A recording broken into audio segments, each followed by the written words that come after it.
Si on ne va pas dans le sens de ce qui parle à l'intérieur de nous, eh bien, on se condamne finalement tout seul à ne pas être heureux et en ce sens à rater sa vie. J'ai quand même aussi quelques conceptions assez claires de ce que peut être une vie de merde. Ah oui, Oui. c'est plus facile de savoir ce oui. qu'est une vie ratée Voilà. que de savoir ce qu'est une vie réussie. Quand on est dans le décalage par rapport à l'instant, qui consiste à se prendre en photo en train de faire la fête, alors ça veut dire qu'on n'est plus en train de faire la fête. La joie, comme disait Kant, étant un idéal de l'imagination, donc quelque chose qui appartient à la subjectivité. L'imagination, c'est subjectif, c'est le propre de la subjectivité. Il faut d'abord être libre pour pouvoir ensuite obtenir certaines choses. J'ai littéralement dansé dans la rue. Et les gens me regardaient comme un fou. Et bien précisément, la joie est folle.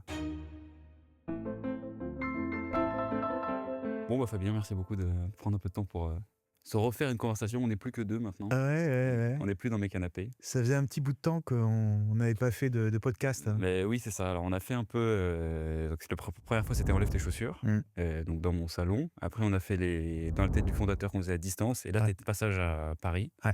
Donc, on en a profité pour faire un Dans la tête d'un fondateur en physique. C'est ça. Et donc, t'étais à Paris parce que hier, t'organisais un dîner. C'est ça. C'était une soirée, en fait, pas un dîner. Mais... Pour fêter tes 100 000 abonnés. C'est ça. Félicitations, bravo. Merci. Amplement mérité. Ça t'a pris combien de temps d'ailleurs d'avoir 100 000 abonnés ? Un bout de temps. En fait, ça m'a pris 4 ans et demi, quelque chose comme ça, parce que je me suis rendu compte d'une chose, c'est que jamais je n'ai dit dans aucune de mes vidéos « Abonnez-vous ». Et tu penses que ça aurait changé la donne ? Et il paraît que ça change énormément. Tu vois ? C'est vrai ? Bah ouais, psychologiquement, quand tu dis ça aux gens, ils cliquent. Et en fait, je ne l'ai jamais demandé, parce que j'ai toujours estimé que les gens sont assez grands pour savoir ce qu'ils ont à faire. Je me dis ça aussi. Moi, je me suis jamais abonné quand quelqu'un m'a demandé de m'abonner. Ouais. Tu t'es même pas abonné à ma chaîne. Je suis abonné à tes deux chaînes, notamment ta nouvelle chaîne que tu as ouverte il y a pas longtemps. Ouais. C'est quoi la distinction entre les deux ? J'ai l'impression que c'est le contenu général Cosmos Philo et l'autre pour les mecs comme moi en fait. Voilà, c'est ça. En fait, la nouvelle chaîne s'appelle Fabien de Cosmos. Et je l'ai appelé comme ça parce que elle est liée, si tu veux, à Cosmos. Mais en même temps, je fais un face caméra. Donc, c'est vraiment beaucoup plus personnel et beaucoup plus direct. Donc, je parle directement aux entrepreneurs et j'aborde des problématiques qui sont les leurs, si tu veux, hein, dans la gestion de leur activité, dans la manière de gérer leur vie, tu vois, et les problématiques qu'ils peuvent avoir et les questions qu'ils peuvent se poser, mais toujours sous l'angle de la philosophie. Ouais. Et sur des formats un peu plus courts aussi. 20 Oui, minutes. c'est ça, 20 minutes, un quart d'heure, 20 minutes. Ok. Nickel. Bon, écoute Fabien, donc si tu étais à Paris, c'est parce que donc, hier, tu organisé ce petit dîner avec ta communauté sur un thème qui est « Qu'est-ce qu'une vie réussie ?» C'est ça. Qui est le thème qu'on va donner à cette vidéo, qui était aussi le thème qu'on avait choisi pour la soirée philo qu'on avait organisée pour du coup ma communauté, qu'on avait organisée chez moi, et que j'avais adoré. Franchement, j'avais passé un sacré moment et je pense que ça avait été le cas aussi des gens qui étaient là. Donc, on trouvait que c'était une bonne idée de le refaire en vidéo pour les gens qui n'avaient pas pu... Enfin, de le refaire. On le refera pas, certainement pas exactement. Et je suis d'ailleurs, c'est certain... Enfin, toi qui étais là aux deux événements, vous avez probablement pas du tout eu les mêmes conversations. Complètement différent. Totalement différent. En fait, c'est ça la beauté de la philosophie, c'est que c'est toujours totalement imprévisible. Quelque chose nous échappe. Parce que la pensée, c'est la vie. C'est-à-dire que la pensée, c'est du mouvement. Et tu vois, c'est l'exemple de Bergson avec la Réunion. Hein, on a beau savoir comment la réunion va se passer globalement, ce qu'on va y dire, les gens qui vont y participer, et pourtant quand on y est, eh bien, elle nous apparaît toujours comme dessinée par une main d'artiste, c'est-à-dire qu'il y a quelque chose de singulier, d'unique, qu'on ne peut pas prévoir. Pourtant, les communautés étaient plus ou moins, normalement un peu similaires, c'était entrepreneurs ou gens qui s'intéressent un peu à l'introspectif ou philo, etc. Mais... Hier soir, c'était pas que des entrepreneurs, mais ouais, donc c'est parti sur d'autres horizons. Tu vois. Bon, on aura l'occasion peut-être de faire une lecture comparée de ces deux événements après en avoir un peu déblayé le sujet, parce qu'en gros, la raison pour laquelle moi, je voulais traiter ce sujet, en tout cas pour la soirée qu'on a organisée ensemble, c'était parce que c'est un peu la question de base, qu'est-ce qu'une vie réussie ? Il y a un peu un questionnement souvent à l'origine du lancement d'une activité entrepreneuriale. D'ailleurs, on dit même réussir sa vie, pour parler des gens qui ont réussi une entreprise. Ou réussir dans la vie. Ce n'est pas exactement la même chose. Qui a une connotation très professionnelle, réussir sa carrière. Oui, c'est ça. D'ailleurs, je dis ça en vrai, c'est plutôt, mais d'ailleurs, t'as un peu le package global de il a fondé une famille, sa famille est bien nickel, il a sa maison, ses trucs, il est propriétaire, il a un bon travail. Donc il y a quand même un peu une conception d'un chemin tracé, Ouais. et que souvent que l'entrepreneur va un peu fuir et qui se dit: «Bah, non, moi je pense que réussir sa vie, c'est plutôt ça». Mmh. Et donc c'est un en tout cas, évidemment, une réflexion que j'ai eue aussi avant de lancer ma boîte. Mmh. Et donc là, ça m'avait fait maintenant 6 ans que j'ai ma boîte. Et je me rends compte que c'était un peu une chimère, l'image que je m'étais créée de cette situation qui est plus ou moins celle dans laquelle je suis depuis quelques années maintenant, d'avoir une boîte qui fonctionne bien, Mmh. pouvoir faire un peu les trucs que je kiffe, de pas avoir de patron et tout et cetera, et ça tient rarement les promesses que tu Ça, c'est sans prix. oui, Ouais. mais et à la fois, ça n'a pas la saveur que tu t'imagines que ça va avoir. Ouais. Et donc, ce que je voulais dire, c'est un peu comme ça que j'avais présenté le sujet, je me souviens, pendant la soirée philo, c'est que j'ai quelques petites intuitions sur la question, qui sont que j'ai l'impression quand même que la vie réussie, c'est une notion très personnelle, et que c'est dans la question, le fait de chercher une vie réussie pour tout le monde, ça va être une impasse. D'ailleurs, Mmh. tu avais employé le mot aporétique Oui, pour dire une question qui n'a pas c'est une d'issue. aporie, Voilà, c'est une impasse, quoi. ouais. Donc je pense que la question posée comme ça, risque d'être une impasse, et pour autant, j'ai quand même aussi quelques conceptions assez claires de ce que peut être une vie de merde. Ah oui, Oui, c'est plus facile de savoir ce qu'est oui, une vie ratée voilà. que de savoir ce qu'est une vie réussie. Voilà, donc moi, ce que je voulais commencer par te demander, c'est j'ai l'impression que c'est un questionnement qui est très moderne, de se poser la question de comment réussir sa vie. Je sais pas si à 100 ans, les gens se posaient autant cette question qu'on se la pose aujourd'hui. Mmh. Je me demandais si tu avais une lecture du sujet. Est-ce que c'est un truc que les entrepreneurs que tu accompagnes, se posent tous? Oui, d'une manière générale, oui. C'est une question qui revient très souvent parce que c'est une problématique qui concerne d'ailleurs tout le monde, tu vois? Et que les entrepreneurs se posent, d'une façon très particulière parce que eux, ils sont lancés dans une activité qui est liée à la performance et en tout cas, toujours au moins dans une certaine mesure.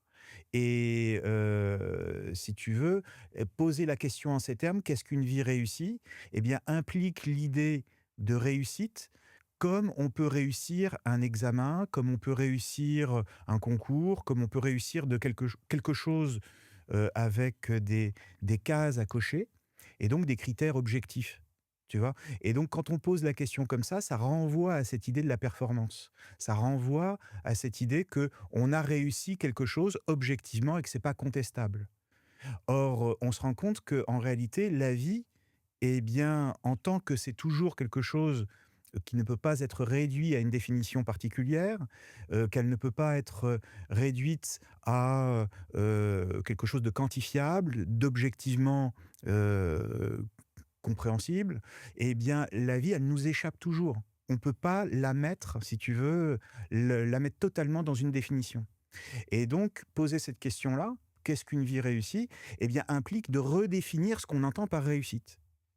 Hein. Et il faut abandonner cette idée que pour réussir sa vie, il faut cocher toutes les cases. Or, pourtant, c'est ce qu'on nous invite à penser dès le plus jeune âge.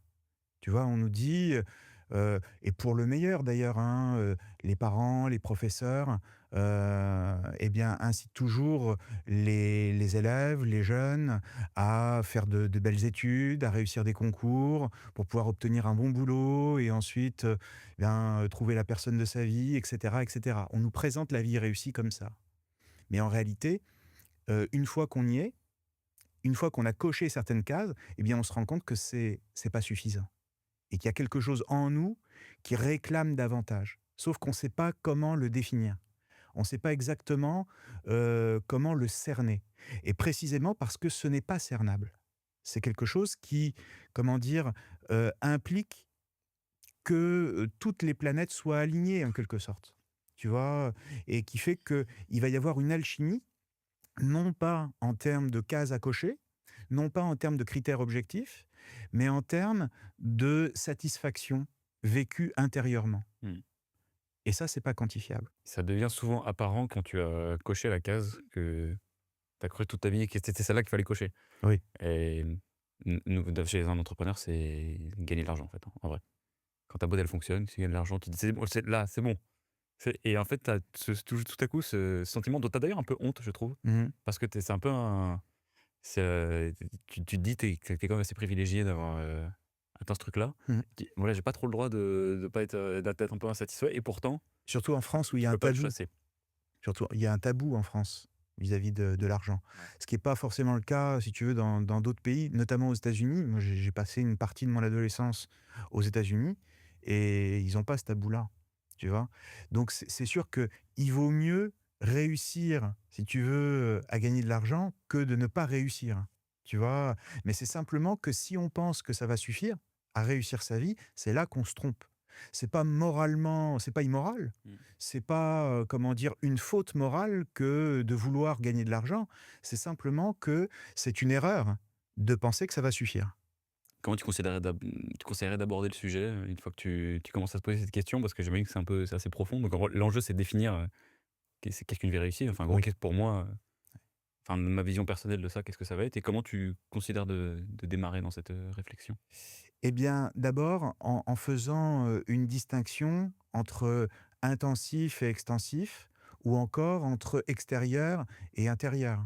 Tu vois? C'est ce que je disais, la réussite, on la comprend souvent comme le fait de cocher des cases, pardon, extérieures à nous.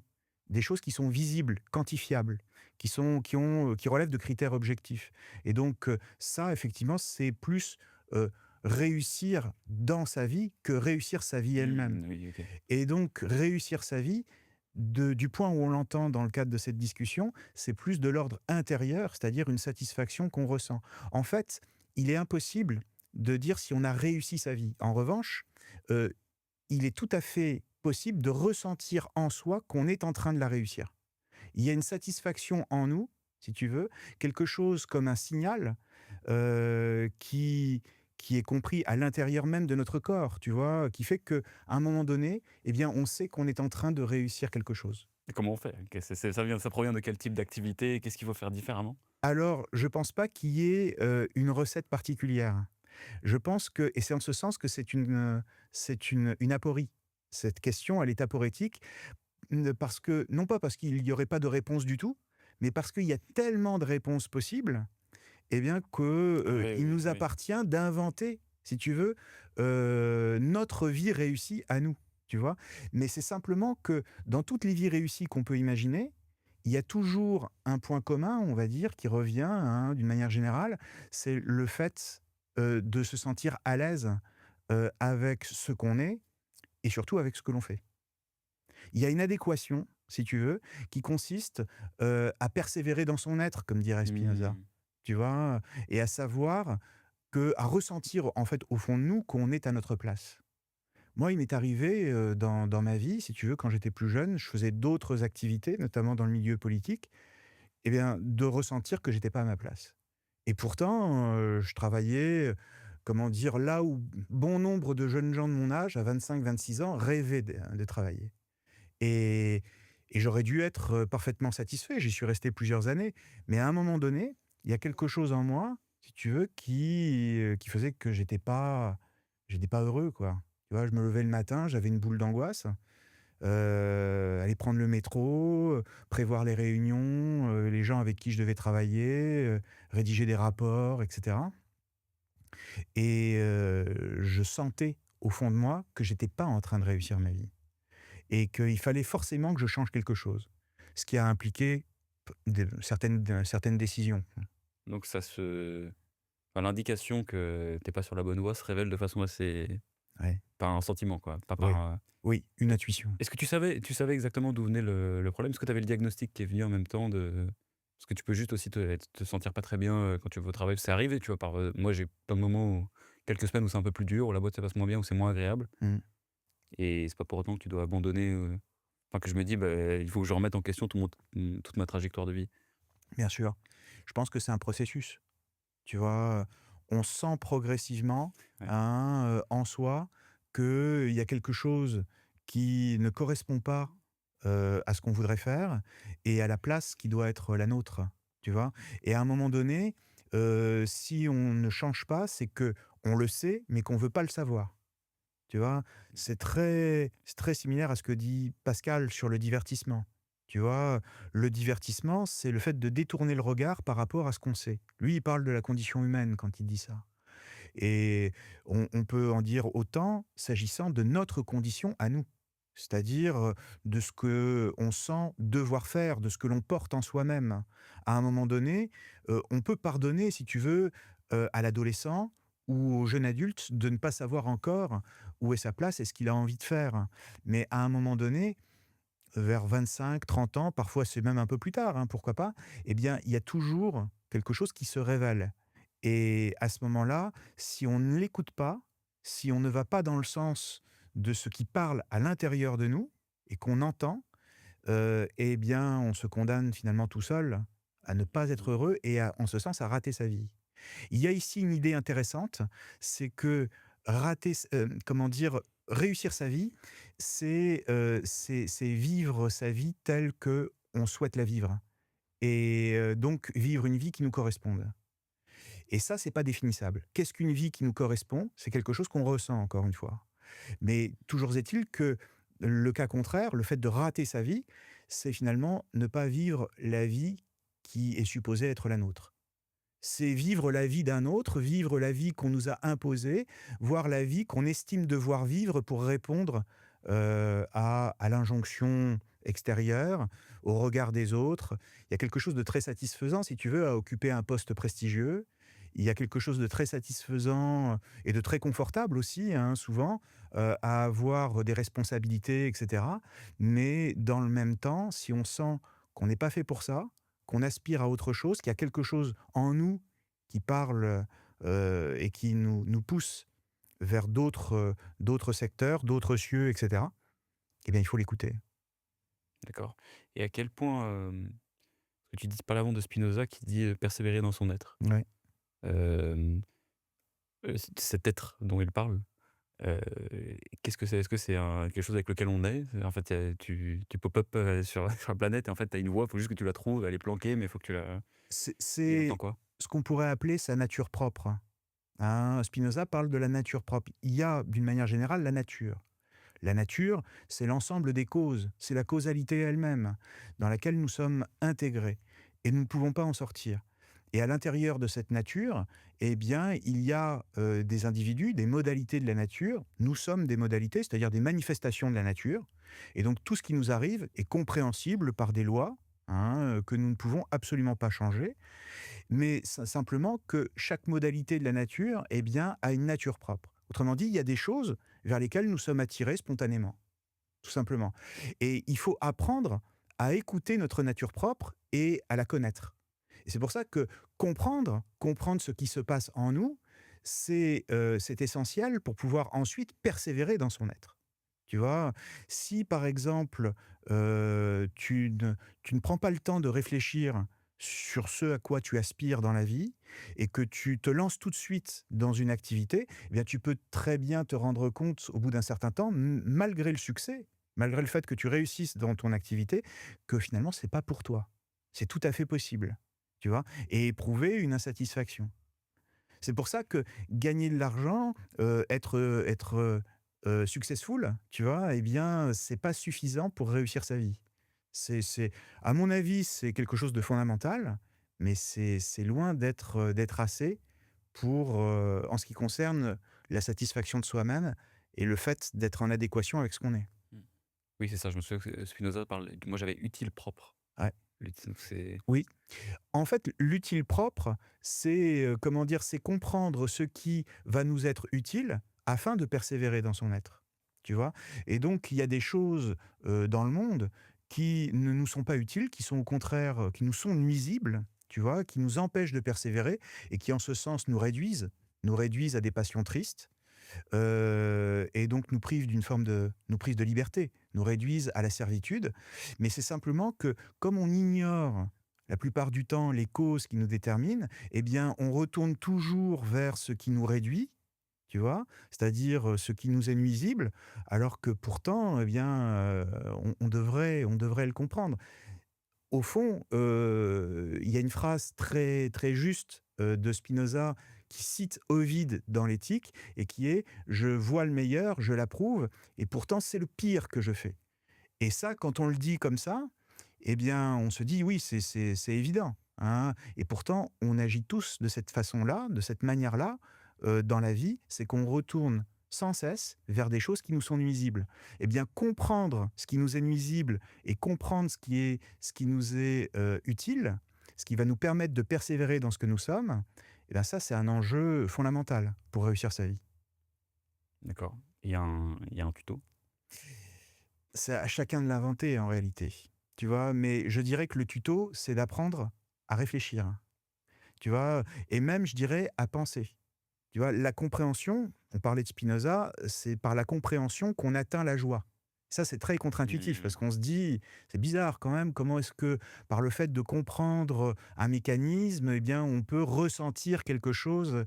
Et c'est pourtant une ligne directrice, de l'éthique, hein. C'est comprendre finalement les mécanismes de la nature, eh bien, ça nous permet de reconquérir une part de liberté, non pas au sens où on va pouvoir Heu, se en sortir des déterminismes qui pèsent sur nous, mais au sens où on va pouvoir, en les comprenant mieux, réorienter notre désir vers ce qui va nous être utile, plutôt que vers ce qui nous est nuisible. Et donc très concrètement, pour des gens qui nous écoutent et pour qui ça peut paraître assez abstrait, eh bien ça veut dire que en comprenant ce qu'on veut vraiment, tu vois? Et ce qui va nous permettre d'acquérir une joie qui ne soit pas simplement passagère, mais une joie véritable, une joie qui dure dans l'existence. En comprenant ce qui nous apporte ça, eh bien, on peut réorienter son désir vers ça et donc organiser sa vie en fonction de ça. Et ça, c'est précieux. La plupart du temps, les gens ne sont pas dupes. Ils savent très bien ce qu'ils veulent, Mmh. tu vois? Au bout d'un moment, comme je le disais. Mais c'est simplement qu'ils se trouvent toutes sortes de raisons pour pas y aller, pour pas le faire. Donc ça demande aussi une forme de courage. Oui, donc c'est même pas une enquête sur, ce que serait une vie réussie, c'est comment s'engager dans le chemin pour, vers celle-là, quoi. Ouais. Et mais ce que je trouve un peu, en gros, ce que Spinoza dit, c'est que c'est une conception très personnelle de l'accomplissement de soi. Mmh. J'ai le sentiment, et c'est un petit peu ce que j'entendais au début quand je te disais, et je pense que c'est une question moderne, beaucoup. Heu, Tu m'avais recommandé un bouquin qui s'appelait «Le désenchantement du monde» Ah de, ouais? Marcel Gauchet, dans lequel il y a une thèse que j'ai trouvée qui est bon, moi je me suis dit que ce dont notre discussion rentrait vraiment bien dans l'interprétation qu'il fait, où il dit que on est une génération assez spécifique où, pour la première fois, nos lois ne viennent plus du dehors, Mmh. mais on a la lourde responsabilité de les inventer nous-mêmes. C'est ça, c'est parce que la religion a disparu comme Mmh. mode d'organisation de la Ouais. société. Mmh.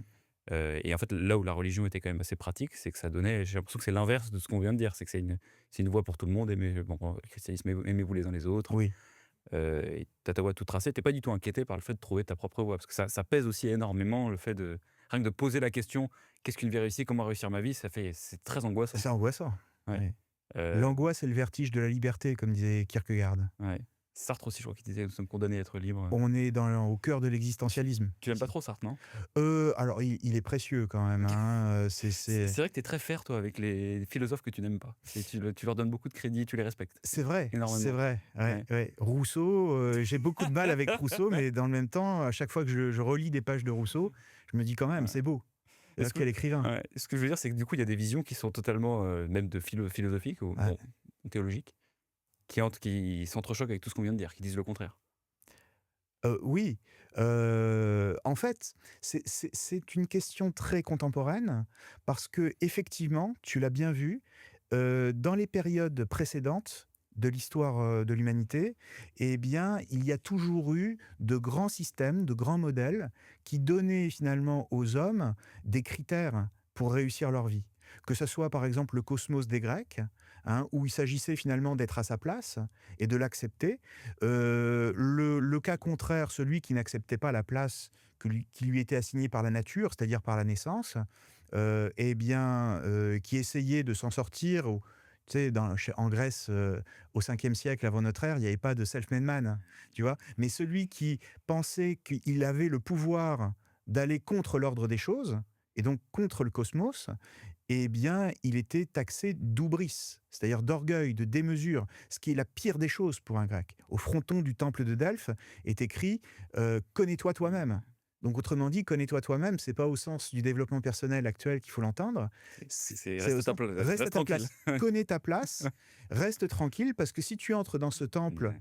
et que tu es bouffi d'orgueil, eh bien, tu vas rencontrer un dieu en Ouais, les dieux colère vont et te mettre une tarte, ouais. il va te mettre une gifle, hein. Et ça va te faire très mal. Et donc, effectivement, dans les périodes précédentes de l'histoire, de l'humanité, il y a toujours eu de grands modèles qui donnaient aux hommes des valeurs Mmh. auxquelles adhérer pour savoir, au fond, ce qu'était une vie réussie. En l'occurrence, ici, chez les Grecs, savoir où est sa place. Et puis, au Moyen Âge, il y a eu un ordre divin, pareil, qui donnait des valeurs transcendantes aux hommes, auxquelles adhérer afin de s'élever. Et en ce sens, on peut dire que l'histoire de la modernité, tu vois, à partir du XVIe siècle, XVIIe siècle, jusqu'à aujourd'hui, eh bien, c'est au fond le fait de faire exploser littéralement tout ce qui permettait aux hommes d'avoir un certain nombre de valeurs définies. Donc la modernité apporte la liberté aux hommes de s'inventer par eux-mêmes, mais dans le même temps, comme avec toute forme de liberté, une responsabilité, tu vois, d'inventer des valeurs qui leur sont propres. Et ça, c'est extrêmement compliqué. C'est pour ça que Sartre dit que la liberté est un fardeau. Mmh. Ah, je trouve que c'est une très belle description de notre époque et même plus précisément, je trouve, de notre génération, où tout cela a été amplifié par les réseaux sociaux. Ah oui. Mmh. Où en fait, du coup, tu as plein de pseudo-prophètes, nouveaux dieux, et cetera, qui te vendent la nouvelle voie, et Mmh. franchement, l'entrepreneuriat fait totalement j'ai sorti ma dernière vidéo à ce sujet-là. Ouais. Hem, L'entrepreneuriat est une forme de religion où ce qu'on met au centre, c'est l'entrepreneur successful. C'est Steve Jobs, en fait, le dieu quasiment, ou un simili Steve Jobs, Heu, heu, où tu te dis, et franchement, je me mets totalement dans j'ai été, j'allais dire endoctriné, mais bon, c'était pas une secte non plus, tu vois? Mais je pense que pendant longtemps, j'ai érigé ça comme le modèle absolu d'une existence réussie, c'est-à-dire avoir, créé un empire, tout, et cetera. J'étais très sensible aux discours comme ça, et c'est une forme, mais il en existe plein d'autres, et même je prends tu sais, en ce moment, tu vois ce que c'est de l'Aerox ou pas? non. C'est un mix entre de la salle de sport, CrossFit et tout, et cetera, et Mmh. des sports d'endurance. Mmh. C'est en train d'exploser. Il y a eu le dernier là, au Grand Palais, il y a eu 23 000 participants Mmh. au Grand Palais. C'est un sport qui est très neuf, qui est très documenté sur Instagram, et cetera, qui est fait pour être montré, Mmh. et qui va avec une forme il faut le dire, de narcissisme, Ouais. qui est aussi présente de la salle de sport. Je pense que c'est ça leverage aussi beaucoup ça, Mmh. et je parle en tant que pratiquant de salle de sport, je m'inclus dedans, je me permettrai pas. C'est pour ça que je connais pas alors. Le No sport. marathon aussi, mais c'est ce que là où je veux en venir, c'est que c'est aussi d'ailleurs ce que Marcel Gauchet dit dans son bouquin, c'est que le principe d'organisation des sociétés a été complètement explosé, Mmh. mais la recherche intime de fonder une religion, Mmh. survit, et survivra encore très longtemps. Oui, absolument. En fait, le phénomène religieux, il continue sous d'autres formes. Tu vois? Il y a d'autres formes, notamment, des formes politiques, hein, de la religion. Au XXe siècle, on voit ce que ça a donné, tu vois? Bah, ouais, Avec le communisme les idéologies, ouais. notamment, mais aussi toutes les formes de totalitarisme, tu vois? D'une manière générale. Ce sont des religions avec leur communauté, leur église, tu vois? Littéralement. C'est-à-dire le parti politique, Mmh. avec leurs livres, pas la Bible, mais le manifeste du parti communiste, pour l'URSS, ou encore, Mein Kampf, d'Hitler, tu vois? En Allemagne, et cetera, et cetera. Donc une église, un livre, une destination, c'est-à-dire un homme régénéré, tu vois? Ou alors une société sans classe. Voilà. Ouais. Bah, Marcel Gauchet a écrit un autre bouquin là qui est plus récent, qui s'appelle «Comment pensent les démocraties», Mmh. et oui, c'est un bouquin sur les idéologies. Ouais. Où il dit d'ailleurs, c'est très intéressant, l'idéologie, est ce que la politique fait aux idées. Oui. En gros, c'est il les transforme presque en religion, en fait. Mmh. Et donc il dit qu'il y a 3 choses pour créer une idéologie. Il faut avoir, une lecture du passé, une analyse du présent Mmh. et une vision du futur. Et tu mets tout ça ensemble et ça donne, et donc les grandes idéologies, c'est le libéralisme, le socialisme, le conservatisme, Ouais. et cetera, qu'on a toujours une qui est plus prépondérante que l'autre. Ouais. Et en fait, là où je veux en venir, c'est que je pense que le fait même, tu vois, d'avoir imposé le «qu'est-ce qu'une vie réussie» comme sujet de discussion Mmh. est un symptôme très moderne. Ah oui. Oui. C'est une question, comme je le disais tout à l'heure, qui intéresse, tout le monde, parce que tout le monde sent en lui qu'il a une responsabilité. Mmh. Que, finalement, la société, mais d'une façon plus large, la modernité tout entière, lui a imposé. L'individu a effectivement un fardeau, tu vois? Qu'on lui fait ressentir, et je pense qu'il y a une accélération de ce phénomène, de façon très contemporaine avec les réseaux sociaux, et cetera. Et on est ici dans un phénomène de monstration de la vie réussie, Mmh. hein, plus que, dans le fait d'en vivre une réellement. Tu vois? Un phénomène de monstration, qu'est-ce que c'est? Le monstre, c'est celui qu'on montre. Tu vois? Monstre, ça vient du latin, monstrare, hein, qui signifie montrer. Tu vois? Comme au Moyen Âge, par exemple, dans les foires, sur les places des villages, on montrait des monstres. Tu vois? On exhibait des monstres, un peu comme Elephant Man, c'est-à-dire des individus qui avaient une particularité physique et c'était horrible, mais les gens s'attroupaient et puis s'en moquaient. Ils riaient, ils lui envoyaient des tomates et cetera, tu vois? Donc c'était vraiment, le phénomène de la monstration et aujourd'hui, à notre époque, eh bien, il y a toujours des monstres. Ceux qui se montrent littéralement sur les réseaux sociaux en train de faire la fête, en train de prendre des photos d'eux-mêmes, si tu veux, en soirée, pour les poster et montrer à tout le monde combien ils ont une vie réussie. Et la réalité, c'est qu'ils se transforment en monstres. Et ici, on peut s'interroger sur la validité de leur soi-disant, bonheur ou de leur soi-disant joie. Mmh. Tu vois? Il y a quelque chose de très contrefait. Quand on est dans le décalage par rapport à l'instant, qui consiste à se prendre en photo en train de faire la fête, alors ça veut dire qu'on n'est plus en train de faire la fête. On est en train de se prendre une photo au moment où on est en train de faire la fête, mais on ne vit plus la chose. On est à côté. Ouais. Et donc il y a une imposture. Et bah, c'est ce que je trouve vraiment intéressant avec la question «Qu'est-ce qu'une vie réussie?» c'est que même si tu n'as jamais réfléchi à ce sujet, le fait de l'entendre là dans cette vidéo, tu te rends compte qu'il y a quelque chose dans la case. Il y a une réponse, peu importe, à laquelle tu as peut-être jamais réfléchi, Mmh. mais il y a quelque chose. Et de ce que tu décris, bah, si on prend vraiment juste ce type de personne, Ouais. heu, la réponse à «Qu'est-ce qu'une vie réussie?» c'est une vie qu'elle a réussi aux yeux des autres, enfin du monde extérieur, c'est ça? C'est ça, Je oui. pense que c'est la réponse pour pas mal de gens et du coup ça contribue à construire, Ouais. finalement les réseaux sociaux sont comme une collection de parcours de gens qui te montrent leur vie réussie et tu fais Ouais. ton petit marché comme ça, bah, je ça va Ouais. être ça, ça va être ça. C'est surtout que ça donne, à mon sens, des gens qui sont très seuls. C'est-à-dire des gens qui font pas la différence entre ce qu'est une vie réussie, heu, littéralement pour soi-même, c'est-à-dire, le sentiment de satisfaction dont je parlais tout à l'heure, par rapport à soi et la vie qu'on mène et la vie réussie telle que les autres l'attendent de nous, tu vois? Quand on vit dans la représentation et dans le fait de montrer aux autres, hein, qu'on coche les cases qu'ils attendent, pour pouvoir dire que nous vivons une vie réussie, alors à ce moment-là, effectivement, c'est qu'il y a un décalage qui nous rend pas heureux et c'est comme si on se mettait tout seul dans une cage de verre, tu vois? Il doit y avoir un profond sentiment de solitude, tu vois? Au fait d'essayer de montrer aux autres qu'on est en train de vivre une vie réussie, qu'on est heureux dans sa vie, épanoui et cetera, et de le faire croire aux autres, alors que soi-même, on est le seul à savoir que c'est pas le cas. Mmh. Ouais, ça c'est la recette pour la déprime. Et ben, ça peut être, effectivement une bonne définition de la vie ratée. Tu vois? On bascule de l'un à l'autre assez facilement, en fait. Oui. J'avais une petite question sur, tu as fait un podcast à un moment qui s'appelait ça parlait de l'authenticité Ouais. et en gros la conclusion c'était plus ou moins que l'authenticité n'existe pas. C'est un lourd fardeau, à essayer de porter qui est de se Mmh. dire: «Bah, qui je suis quoi et comment je dois être fidèle à moi-même?» Mmh. et je trouve que la notion parce que c'est un petit peu ça qui se cache derrière le fait de persévérer dans soi-même et de dire: «Bon bah, OK, je vois toutes ces voies de merde qu'on vient de décrire, de vie qui ont de grandes chances de mener vers une vie, ratée. Ouais, Bon bah, il faut que je sois fidèle à moi-même, c'est mais l'imposture. fidèle à quoi en fait?» Exactement. et qu'est-ce que ça veut dire en fait? En fait, c'est très existentialiste. Tu vois, Sartre disait, «L'existence précède l'essence». Ça veut dire quoi? C'est quoi une essence d'abord? Une essence, ça vient du latin esse, qui veut dire être et donc avoir une essence, c'est avoir un être fixé à l'avance et qui va nous définir tout au long de notre vie jusqu'à la fin. Tu vois? Du jour de notre naissance jusqu'au jour de notre mort. Au fond, c'est être comparable à un objet. Un objet, il est défini par son utilité, il a une essence. C'est en ce sens un gros plein d'être, en quelque sorte, hein, et il ne peut pas sortir, de l'utilité qui est la sienne. Il ne peut pas devenir autre chose que ce qu'il est. Il ne peut pas se projeter dans l'avenir, changer, évoluer et cetera. Bah, l'homme, lui, c'est l'inverse. L'homme, lui, il n'a pas d'essence, mais il a une existence.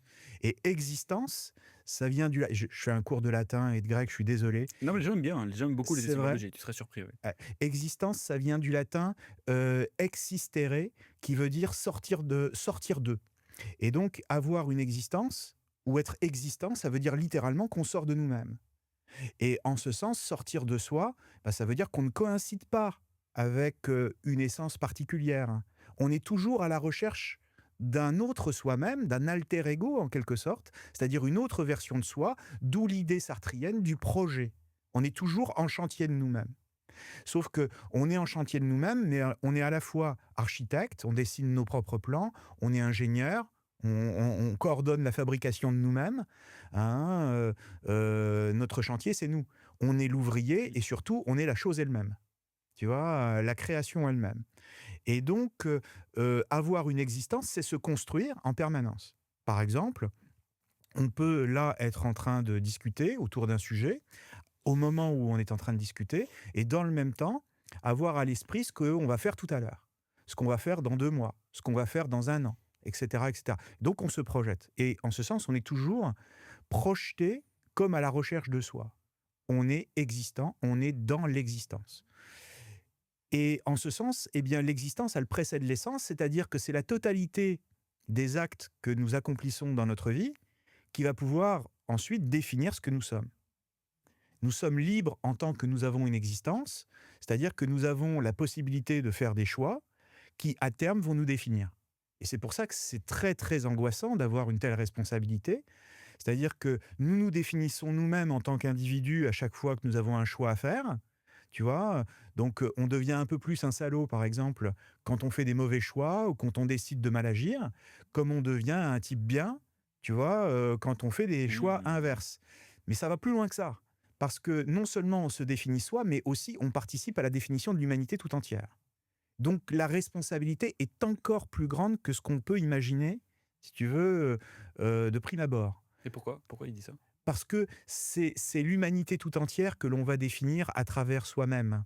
Ce qui fait que si d'une certaine manière, c'est très kantien là pour le coup, si tout le monde agit comme nous, Ah ouais, OK. tu vois? Eh bien c'est l'humanité tout entière qui prend une certaine, direction, tu vois? Donc il y a un fardeau effectivement à la responsabilité, qui est la responsabilité et qui est non seulement le fardeau de l'individu, mais aussi le fardeau de l'humanité au sens large. J'ai l'impression que du coup ça c'est l'existentialisme. Oui, je me suis vraiment éloigné. Non, mais moi j'ai l'impression que c'est un truc qui est très critiqué en philosophie dans l'existentialisme. Ouais. C'est vrai ou c'est Très critiqué en philosophie, tu sais, il y a eu une grande période comment dire, d'euphorie autour de l'existentialisme et d'une manière générale, c'est vrai que, au XXe siècle, le siècle a été existentialiste d'une manière générale. Je pense qu'on peut le dire et ça, un peu avant le début du XXe siècle, dès Kierkegaard, qu'on évoquait tout à l'heure. Kierkegaard, c'est et même on peut faire remonter l'existentialisme encore plus loin avec, Pascal, c'est-à-dire au XVIIe siècle. Tu vois? Pascal, c'est certains disent qu'il croyait même pas en Dieu, que c'était un existentialiste avant la lettre. Il pensait l'existence déjà avant des penseurs comme, comment dire? Comme Kierkegaard, comme, la pensée allemande, hein, de Husserl ou de Heidegger et ensuite évidemment de Sartre, hein, après eux. Donc, le 20 siècle a été existentialiste en réalité. d'accord. Et l'inverse de l'existentialisme, c'est L'inverse de l'existentialisme, eh bien, si l'existence précède l'essence pour l'existentialisme, on peut considérer que c'est la métaphysique elle-même, si tu veux, qui peut être considérée comme, comme le contraire de l'existentialisme, c'est-à-dire le fait que l'essence précède l'existence. Tu vois? Et que donc, l'existence, si tu veux, est définie à partir d'une essence dont on ne pourrait pas sortir. Ce en quoi je ne crois absolument pas. Je pense que on a une part de liberté dans la vie qui nous permet de choisir le chemin qu'on veut pour soi et qui nous permet aussi, de prendre certaines décisions. Ce ne sont pas des décisions, comment dire? Qui relèvent d'un libre arbitre absolu, évidemment, mais, il y a quand même une marge de manœuvre. Nous ne sommes pas non plus totalement, définis à l'avance et heureusement. d'accord. C'est quoi les questions qui viennent directement? Je sais pas comment tu as organisé le dîner que tu as fait hier. Est-ce que tu as commencé par une introduction du sujet ou tu as Très directement rapide, laissé, très rapide. les premières questions qui viennent sur ce sujet, c'est quoi? Comment les gens, Comment est-ce que l'abordent? les gens ont réagi tout de suite? De façon très, comment dire? Très pragmatique. Tu vois? Ils se sont posés des questions sur, comment dire? Sur ce qu'ils attendaient eux, tu vois? Dans leur vie, de ce qu'on appelle, la réussite. Donc ils se sont interrogés sur la réussite au sens où on l'entend communément. tu vois? De sorte qu'ils ont pu ensuite la remettre en cause, tu vois, cette notion de réussite, afin d'essayer de la redéfinir. Non pas une réussite au sens, extérieur à soi, comme je le disais tout à l'heure, mais une réussite, que l'on peut ressentir et qui est de l'ordre d'une satisfaction, tu vois? Et en ce sens, il y a un signal en nous-mêmes, une sensation, une intuition qui nous permet de sentir qu'on est sur la voie de réussir quelque chose, tu vois? Et ça, je pense qu'il faut y faire droit dans l'existence, dans la vie. Quand on ressent ce genre de signal, eh bien, il faut savoir l'écouter et se diriger vers, la répétition de ce genre d'expérience parce qu'au fond, c'est essentiel. La plupart du temps, encore une fois, les gens savent ce qui leur est profitable, ce qui leur permet d'acquérir de la joie, mais ils cessent presque instantanément, Mmh. va savoir pourquoi, de se diriger vers ce genre de choses et ils retournent vers ce qui leur apporte de la tristesse. En se trouvant toutes les bonnes raisons d'ailleurs. Tu vois? C'est compliqué, tu vois? C'est difficile de changer ma vie aujourd'hui. J'ai un bon boulot, j'ai un salaire, heu, j'ai toutes sortes de, comment dire? J'ai un certain confort et cetera. Donc on se trouve toutes les bonnes raisons en règle générale. Mmh. Pour moi, ça, c'est Spinoza. C'est pour ça que je me suis intéressé à Spinoza. C'est parce que il propose la réponse à Ah, cette question, comment se libérer de mmh. ce qu'il appelle les passions tristes, c'est ça? Oui, c'est Deleuze qui parle des passions tristes, Ah, c'est pas Spinoza directement? Spinoza parle des passions, tu OK, vois? Mais oui, c'est très proche, hein. OK. Et tu parlais un petit peu de ce qui les avait amenés à se questionner sur le sujet. Je me dis à quel moment, parce que il y a des gens sur lesquels cette question ruisselle, ça ils disent: «Mais à quoi bon?» Et il y a autant des gens, qui sont dans la matrice, coincés parce qu'en fait, ils questionnent même pas le chemin sur lequel ils sont de base, que Ouais. des gens très heureux aussi qui se posent pas du tout cette question. Et je me rappelle que c'était d'ailleurs peut-être heu, je crois que c'était quelqu'un qui avait fait cette remarque, il me semble, pendant la soirée, si je me souviens bien, qui avait dit qu'une forme de réussir sa vie, c'était de pas se poser la question de comment réussir sa vie. Et donc je me demandais, qu'est-ce qui amène les gens, que tu as rencontrés à se poser cette question-là? Oui. Ben, c'est peut-être qu'ils ont besoin d'avoir une réponse d'abord. Donc se poser cette question, c'est tout simplement parce qu'ils sont en quête de réponse, parce qu'ils sentent bien que quelque chose en eux n'est pas totalement, conforme à ce qu'ils souhaiteraient. Et peut-être qu'ils sont pris dans des chemins, dans des directions qui ne leur conviennent pas tout à fait.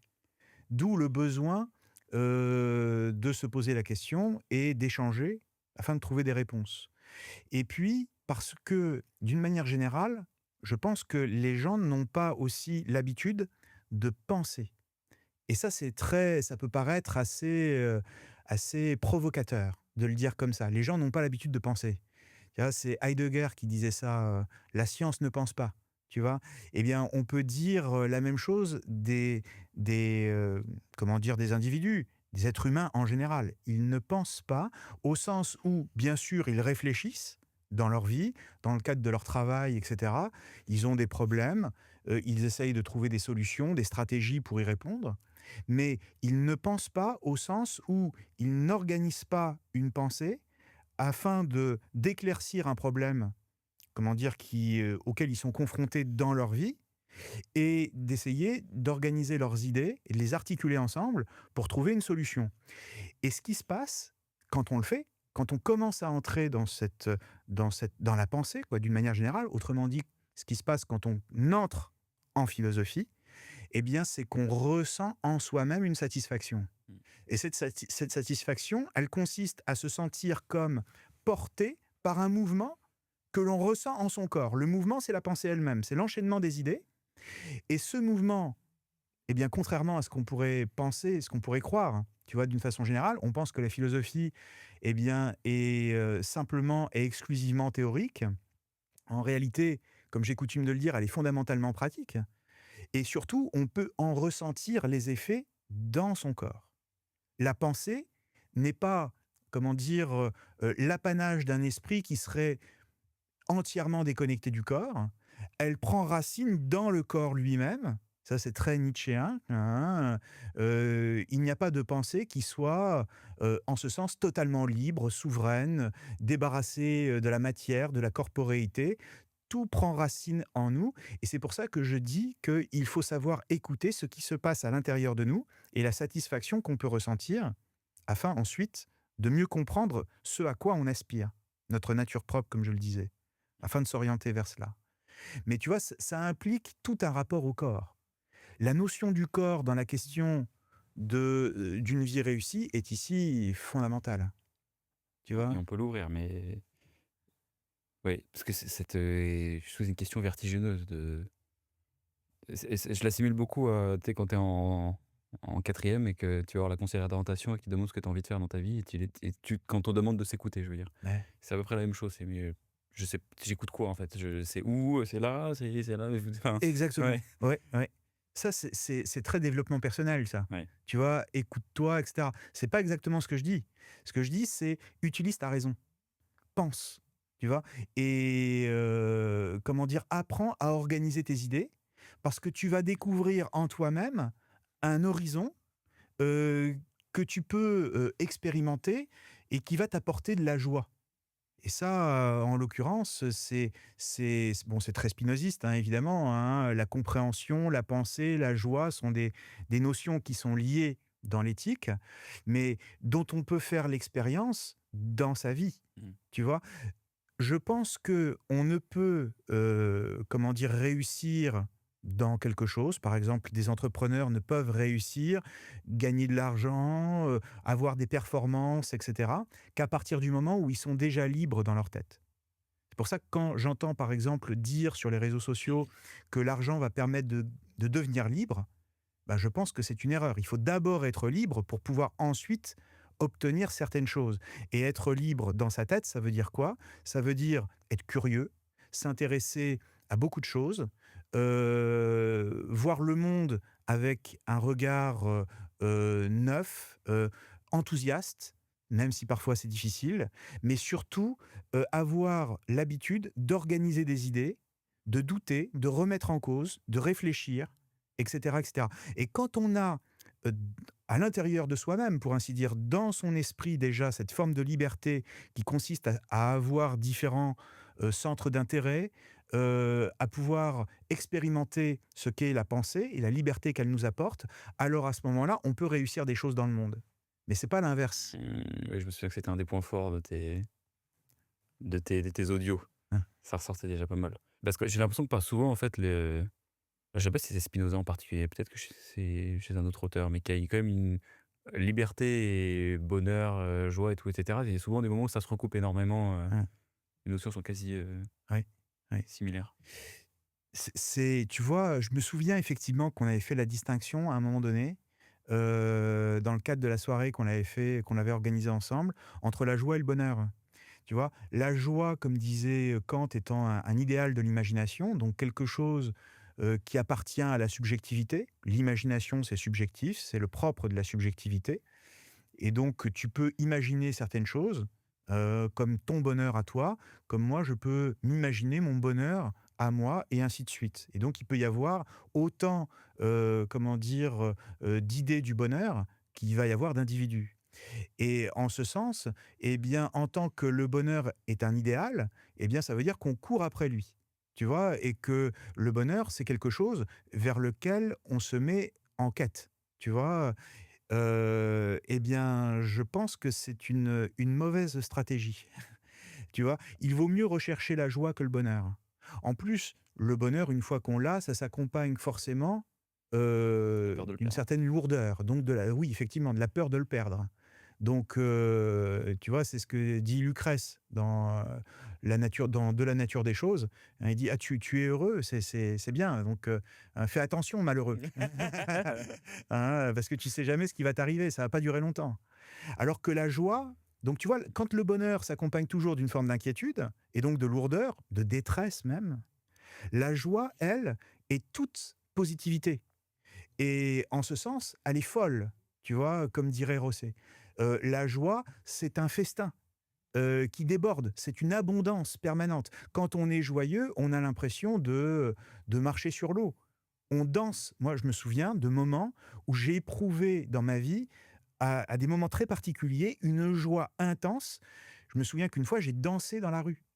tu vois? Et on me regardait comme un malade mental, tu vois? Parce qu'il y avait eu quelque chose qui m'a rendu joyeux, un grand événement, tu vois? J'ai littéralement dansé dans la rue et et heu les gens me regardaient comme un fou. Et bien précisément, la joie est folle, tu vois? Parce qu'elle est toujours joie malgré tout. Malgré la conscience, comment dire? Que, la vie, est finie, que c'est-à-dire qu'elle est marquée du sceau de la finitude, malgré le fait que, eh bien, la vie est aussi souffrance, qu'elle est aussi douleur, qu'elle est aussi détresse, parfois désespoir et cetera. Et donc malgré tout cela, eh bien, on la prend comme un tout, tu vois? Comme une totalité. C'est le propre de la tragédie, tu vois? C'est une vision tragique des choses. Les tragiques étaient des gens joyeux, tu vois? Au Mmh. 6e siècle avant notre ère, hein, à l'époque où on invente la tragédie. C'était des gens joyeux qui se réjouissaient, hein, en voyant un spectacle tragique, une pièce de théâtre. Ils se réjouissaient du spectacle de la douleur et de la souffrance. Pas pour s'en moquer, mais parce qu'ils considéraient que la vie, même si elle nous apportait de la souffrance ou de la douleur, eh bien, était aussi une occasion de vivre de manière plus grande, plus haute. Et ça apporte une joie, c'est-à-dire qu'on peut triompher de la douleur, on peut triompher de ce qui nous fait du mal, on peut s'agrandir par ça, grâce à cela. Oui, c'est vrai que c'est une conception de la vie qui a totalement disparu, Ah oui, de l'ère moderne, la oui. conception tragique. Oui. La conception tragique, la tragédie, qu'est-ce que c'est, hein, à l'époque d'Échille ou de Sophocle? C'est l'esthétisation de la douleur. C'est-à-dire on prend la douleur d'individus, Antigone, et cetera, et puis, on en fait quelque chose de beau. On en fait une œuvre d'art. Et cette œuvre d'art, eh bien, elle nous réjouit, elle réjouit les spectateurs tout simplement parce que elle nous permet de voir que la vie, même si elle est douloureuse, eh bien, est aussi l'occasion, de nous grandir face aux choses. Tu vois? De nous grandir face aux événements. Mmh. Et Ouais, c'est une conception c'est dur de se mettre dans la perspective de oui, quelqu'un d ouais. parce que nous moralisons les choses. Et tu vois, tout le problème est là. C'est-à-dire entre les tragiques qui, au fond, occupent une période très courte dans l'histoire, et aussi dans l'histoire des idées, c'est-à-dire fin 6e siècle, début 5e siècle, et ensuite l'apparition du logos et de la philosophie, avec Socrate, et cetera. La différence, c'est la morale. Donc on passe d'un rapport à la vie qui était un rapport esthétique, à un rapport à la vie qui est un rapport moral. Et donc plutôt que de voir en la vie, à partir du 5e siècle avant notre ère, plutôt que de voir en la vie l'occasion de nous grandir par la beauté, eh bien, on voit en la vie quelque chose qu'il faut condamner. Et donc la souffrance, la douleur, et cetera, c'est quelque chose qu'il faut fuir et c'est la faute de la vie si nous éprouvons des sentiments, des émotions qui sont aussi douloureuses, tu vois? Et c'est précisément ce que dit Nietzsche ensuite Quand il parle de quand ouais, il parle de cette, dans son premier livre de philosophe, c'est-à-dire La naissance de la tragédie, ouais. hein, il déplore qu'au fond, aujourd'hui, nous ayons une attitude qui consiste à dévaloriser la vie, à la juger, Ouais. tu vois? Donc à plaquer sur la vie, sous le prétexte qu'elle soit douloureuse, eh bien, un jugement de type moral, hein, pour dire: «La vie est mauvaise», hein, et donc lui en vouloir. Alors qu'il faudrait au contraire pouvoir, avoir la force suffisante pour y voir quelque chose qui nous rend plus grand. Ça me fait penser à ce qu'il disait dans le cas Socrate, je crois, Ouais. où il parle de la vérité, cette création qu'on a construite à côté, comme une négation, un manque. C'est-à-dire la vie n'est pas ça, c'est en fait c'est ça, mais tu as pas accès Mmh. et heu et c'est un peu ce que tu décris sur, C'est le rapport sur moral ça, à ouais. la vie, c'est l'expression d'un ressentiment. L'expression d'un ressentiment face, à ce qui nous fait du mal, tu vois? Mais il y a aucun ressentiment à avoir vis-à-vis de la vie en elle-même, tu vois? Le ressentiment et donc, comment dire? La morale, c'est toujours, l'expression d'une forme d'impuissance. Parce qu'on est impuissant à vivre la vie telle qu'elle est, qu'on moralise finalement ce qui nous arrive et qu'on cherche un responsable, tu vois? Et il nous faut des responsables, surtout aujourd'hui, qui est une société, comme dirait Zweig, une société d'assurance. Tu vois? Il nous faut des assurances. Ça veut dire quoi? Ben, c'est-à-dire qu'il nous faut des assurances surtout pour nous rassurer, mais la réalité, c'est que la vie, on ne peut pas l'assurer. La vie, elle est toujours incertaine. On est sûr de rien dans la vie et donc chercher des assurances, hein, des assurances vie, Mmh. hein, littéralement, eh bien, c'est se carrer le doigt dans l'œil jusqu'au coude, si je puis me permettre. Parce que la vie est en elle-même quelque chose de totalement incertain, hein, qu'on ne peut pas contrôler et surtout qu'on ne peut pas prévoir. Et il nous faut l'assumer. Et bah, écoute, ouais, Fabien, je pense que c'est une bonne façon de conclure, cet échange. Si tu n'avais rien à rajouter, qui pourrait être précieux à nos auditeurs? Non, pas qu'ils me viennent comme ça, mais en tout cas, merci à eux de nous avoir écoutés. Bah, s'ils sont restés jusque-là, c'est que ça a pas dû leur déplaire, donc Donc merci à eux de nous merci avoir beaucoup. supportés. Merci. Ça fait quoi? Ça fait 1 heure, un truc comme ça? Ouais, c'est ça, ça fait 1 heure. Ça Mmh, sera très bien pour, dans le format habituel parfait. de Dans la tête du fondateur. Mmh, Merci Fabien, on va te laisser tranquillement rentrer en Italie, mmh. puisque ton avion décolle bientôt, donc faut pas trop que je te garde. Oui. Ça va, je crois qu'on est Oui, bon, oui, on est ouais. bon, on est bon. Je t'ai j'ai un peu surveillé quand même. On donne rendez-vous à nos auditeurs dans le prochain épisode, Dans la Avec tête du plaisir, fondateur. avec plaisir. Ciao à tous. N'hésitez pas d'ailleurs, je rajoute ça à la fin, si vous avez des sujets que vous voulez qu'on traite en particulier, vous pouvez les mettre en commentaire et ça pourra faire l'objet d'un prochain épisode. Absolument. Voilà. Oui. Bisous. Ciao.